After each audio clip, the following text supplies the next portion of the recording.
last Raw before WrestleMania, WWE rolled into the Barclays Center, and yeah, there was a lot going on, including The Rock and Roman Reigns on the card, as well as much more. We had Sami Zayn taking on Bronson Reed in a rematch, the New Day and DIY team to face the Judgment Day, but before all of that, the Bloodline did kick off Monday Night Raw, and The Rock opened the show, hitting the ring to a mostly positive reaction from fans. He talked trash and ran through his normal shits to bring out the Bloodline. Reigns took credit for the final boss's beatdown of Cody a week ago, but before he could say much else, the World Heavyweight Champion made his way through the crowd. He laid down the challenge to his WrestleMania opponents for a one-on-one match later in the night, with whatever stipulation they wanted. Sikoa accepted the match on his cousin's behalf before The Rock revealed that the match would be Bloodline Raws. It felt like an absurdly long segment to set up a main event for later, but the crowd was hot for this, and we saw Reigns remind the world of everything he does in the family, and may want to be a bit of foreshadowing, and The Rock was on fire to kick things off. And yeah, like I said, a really strong start. It would have been nice to see a bit more substance, and maybe it could have been cut down a bit, but I thought it was still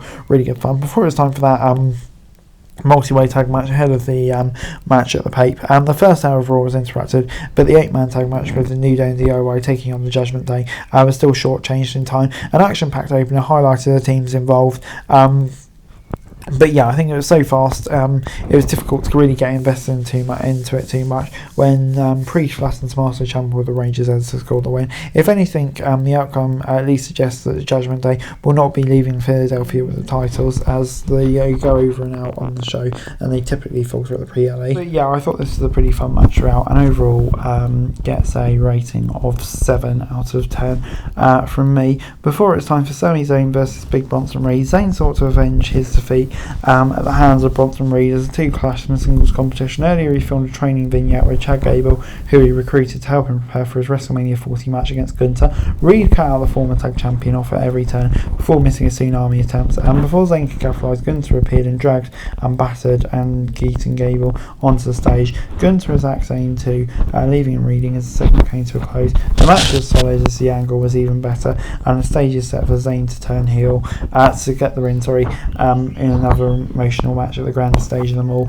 And yeah, with the added spectre of Gable, Bronson Reed in there, I think it's going to lead to a really intriguing match. And yeah, Zayn could just about get the job done, 6 out of 10 for the segment alone. Before it's time for Dupree and Niall against Hartwell and LeRae, Dupree gained a measure of revenge for the insensitive beating she received at the hands of LeRae months ago, as she teamed with Ivy Nile to defeat the Poison Pixie and Indy Hartwell in tag action.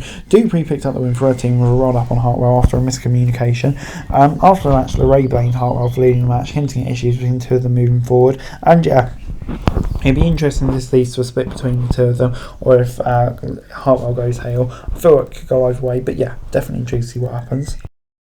We then saw Ricochet taking on Ivar. Ricochet followed up his victories over JD McDonough and Dom Mysterio by defeating the Viking Raiders Ivar in singles competition. The chemistry was there, and the dynamic between Big Bruce and the high-flying competitor helped develop this into a fun match, if nothing else. Ivar has been nothing but the most underrated guy on the roster for months now. Watching him get television time has been nice, but like Bronson Reed, it could be better. After all, how long can someone be considered a serious threat before they lose credibility for losing all the time? A big push for Ricochet is one of the most talented guys on the roster, is at least a step in the right direction.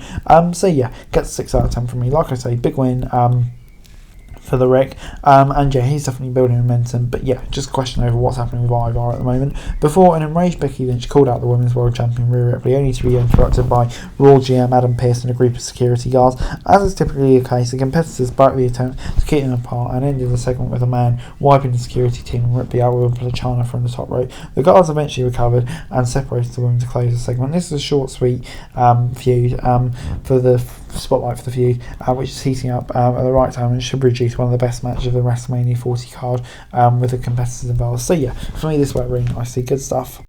It was then time for Tegan Nox, Shayna Baszler and Zoe Stark against Damage Control, who sought to rebound from Friday SmackDown when they were beaten down by Cargill, Belair and Naomi. And yeah, Kai and Asuka and Zayn did just that, picking up the win despite solidifying the opposition. There was little more than the reminder of the factions involved and will play a key part of WrestleMania. It would be nice to see Bayley involved in this, got a backseat, and with Io Sky, she has taken a backseat in recent weeks. So yeah, gets 6 out of 10. Just a bit weird that this is taking place on Raw with everything on SmackDown. I guess it's through that challenges for the women's tag titles, but unfortunately it doesn't seem like a they'll be getting a spotlight at WrestleMania, which just feels like such a waste. So yeah, unfortunately, that gets a 6 out of 10 from me. Before Seth Rollins and Solo Sikoa squared off in the main event of Monday show, and the closing angle left a greater impression in the match. Moments after the Visionary drowned Sikoa with a stomp and appeared to have a victory in his hand, Jimmy Uso broke the pin, but Jey Uso fended off his brother, only to find himself wiped out by The Rock. Cody Rhodes rushed to the ring, but the babyfaces found themselves thwarted by Roman, who emerged from underneath the ring for a sneak attack. The heels proceeded to attack, brutalise and whip Reigns and Rollins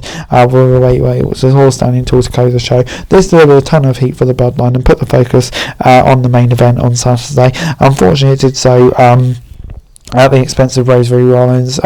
Reigns v Reigns, which is technically the main event, still did a great job of establishing the Bloodline dominance and emphasising the role of the babyfaces underdog status. So yeah, gets 7 out of 10 from me. Good way to round it off. And overall gets 7 out of 10 from me. I think, yeah, like I said, lots of the build had already been done for Monday Night Raw by the time we got here. So yeah, it wasn't needed as much, but I think on the whole, it did a really good job. And yeah, gets 7 out of 10 from me. I think the way the way it's all been built up didn't leave much to be desired in the show. I think just got that last build in successfully, which is what this show is all about. Hey guys, that's it for this video. Thanks very much for watching. Remember to like, share, subscribe, follow us on our socials, link in the description below for daily wrestling news, meme and content. Subscribe to our other channels on screen right now, that'd be greatly appreciated. Thanks very much for watching. Peace out.